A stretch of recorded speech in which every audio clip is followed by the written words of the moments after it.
Welcome back, Ada First Assembly, to the Big Read 2025 and the Book of Numbers. Where we left off yesterday, we saw for the first time the tent and the tabernacle in the wilderness being taken up according to the way that the Lord told Moses that it should be done.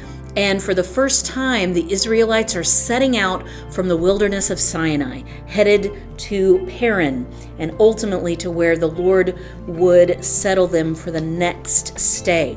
So we're going to pick up the story there today. We are in Numbers chapter 11. Today is Sunday, March the 2nd. And according to our reading chart, and I hope you picked one up at church today, according to our reading chart, we are reading chapters 11 through 13.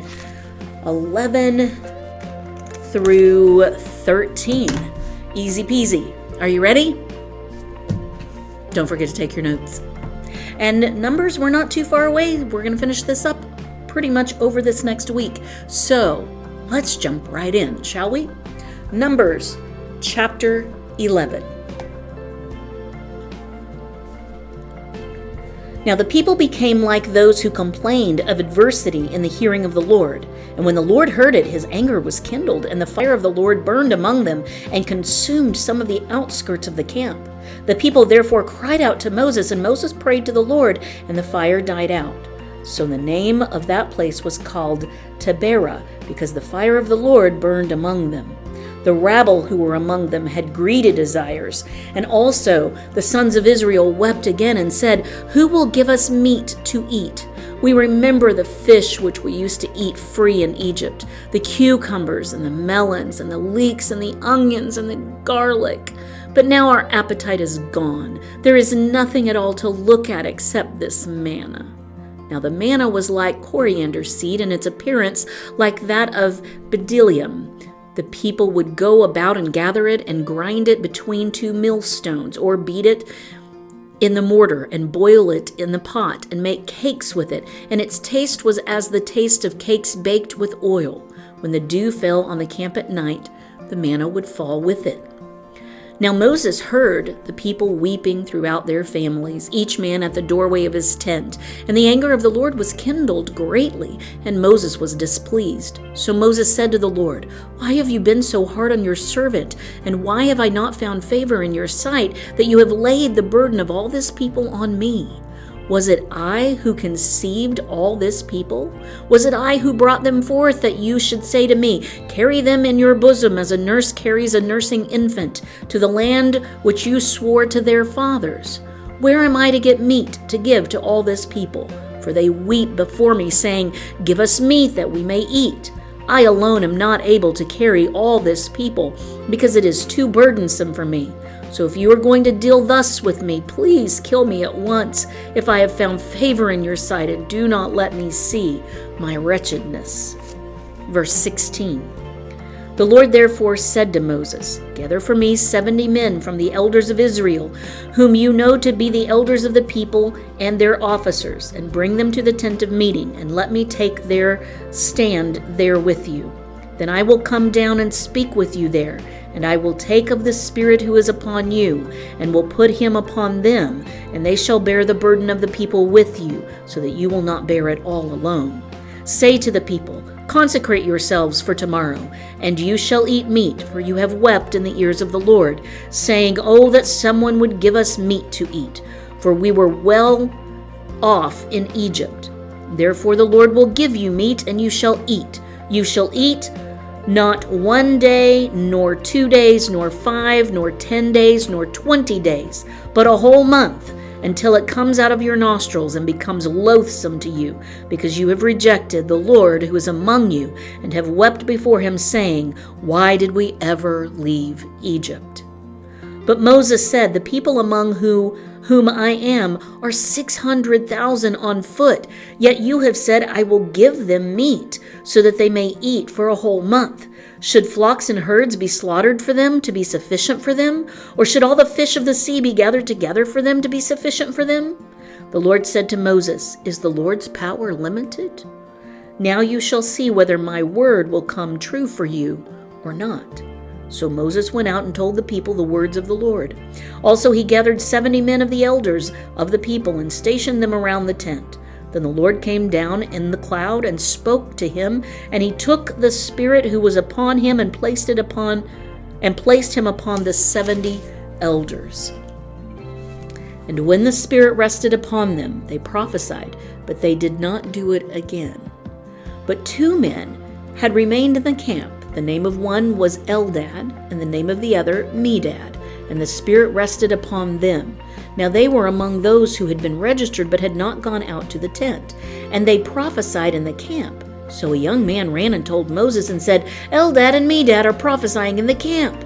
Then Joshua the son of Nun, the attendant of Moses from his youth, said, Moses, my lord, restrain them. But Moses said to him, Are you jealous for my sake? Would that all the Lord's people were prophets, that the Lord would put his Spirit upon them. Then Moses returned to the camp, both he and the elders of Israel. Now there went forth a wind from the Lord, and it brought quail from the sea, and let them fall beside the camp about a day's journey on this side, and a day's journey on the other side, all around the camp, and about 2 cubits deep on the surface of the ground. The people spent all day and all night and all the next day and gathered the quail. He who gathered least gathered 10 homers, and they spared them out for themselves all around the camp.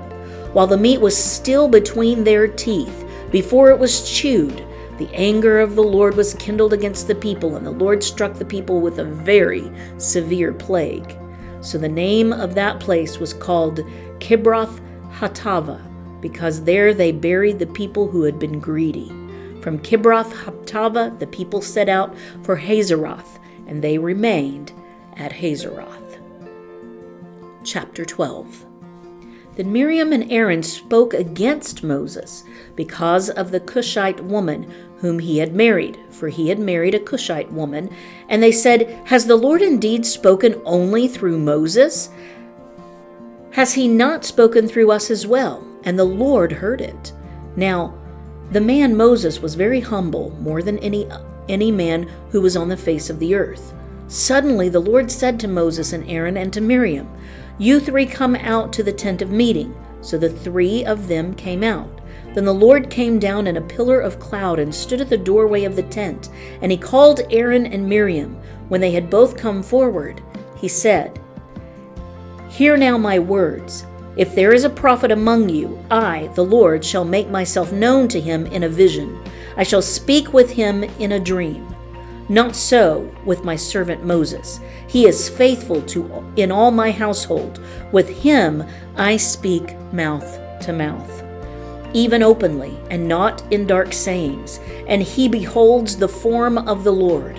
Why then were you not afraid to speak against my servant, against Moses?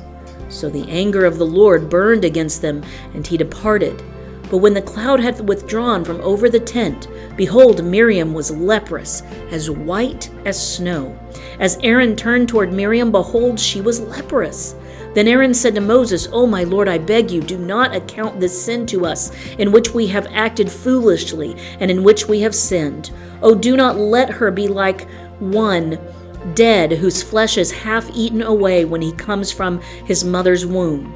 Moses cried out to the Lord, saying, O God, heal her, I pray. But the Lord said to Moses, If her father had but spit in her face, would she not bear her shame for 7 days?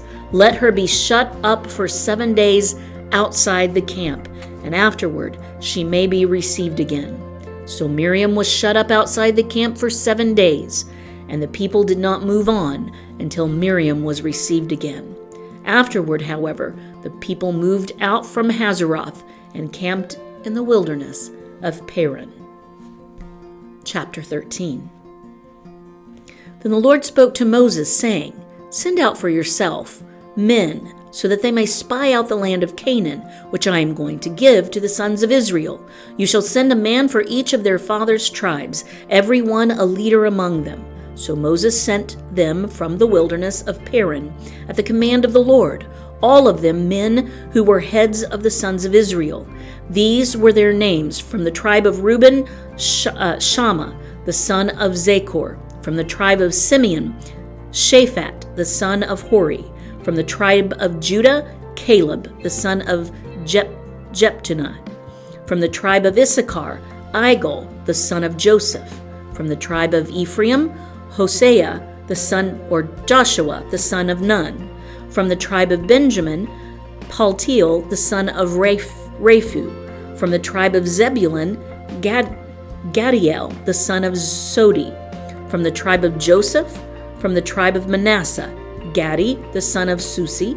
From the tribe of Dan, Amiel, the son of Gemali. From the tribe of Asher, Sethor, the son of Michael. From the tribe of Naphtali, Nabi, the son of Vopsi. From the tribe of Gad, Juel, the son of Maki. These are the names of the men whom Moses went to spy out the land. But Moses called Joshua, the son of Nun, Joshua. Verse 17. When Moses sent them to spy out the land of Canaan, he said to them, "Go up there into the Negev, then go up into the hill country. See what the land is like, and whether the people who live in it are strong or weak, whether they are few or many. How is the land in which they live? Is it good or bad? And how are the cities in which they live? Are they open camps or with fortifications? How is the land? Is it fat or lean? Are there trees in it or not? Make an effort then to get some of the fruit of the land." Now the time was the time of the first ripe grapes.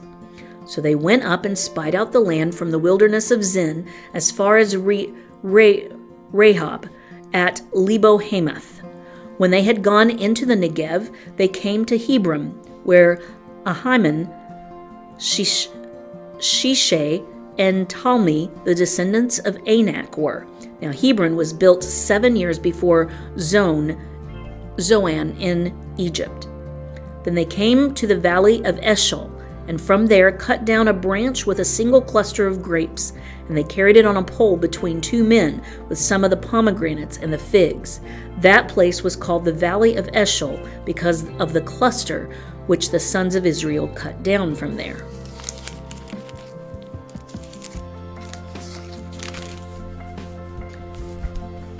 Verse 25. When they returned from spying out the land at the end of 40 days, they proceeded to come to Moses and Aaron and to all the congregation of the sons of Israel in the wilderness of Paran at Kadesh. And they brought back word to them and to all the congregation and showed them the fruit of the land. Thus they told him and said, "We went into the land where you sent us, and it certainly does flow with milk and honey, and this is its fruit. Nevertheless, the people who live in the land are strong, and the cities are fortified and very large. And moreover, we saw the descendants of Anak there. Amalek is living in the land of the Negev, and the Hittites and the Jebusites and the Amorites are living in the hill country, and the Canaanites are living by the sea and by the side of the Jordan." Then Caleb quieted the people before Moses and said, "We should by all means go up and take possession of it, for we will surely overcome it." But the men who had gone up with him said, "We are not able to go up against the people, for they are too strong for us." So they gave out to the sons of Israel a bad report of the land, which they had spied out, saying, "The land through which we have gone in spying it out is a land that devours its inhabitants, and all the people whom we saw in it are men of great size. There we also saw the Nephilim. The sons of Anak are part of the Nephilim, and we became like grasshoppers in our own sight, and so we were in their sight." And that is the reading for today. You see, when they left Sinai, God took them directly to the wilderness of Paran, and they were to spy out the land and go take it. Unfortunately, we just got a bad report. Let's meet back here tomorrow and continue the story. God bless you.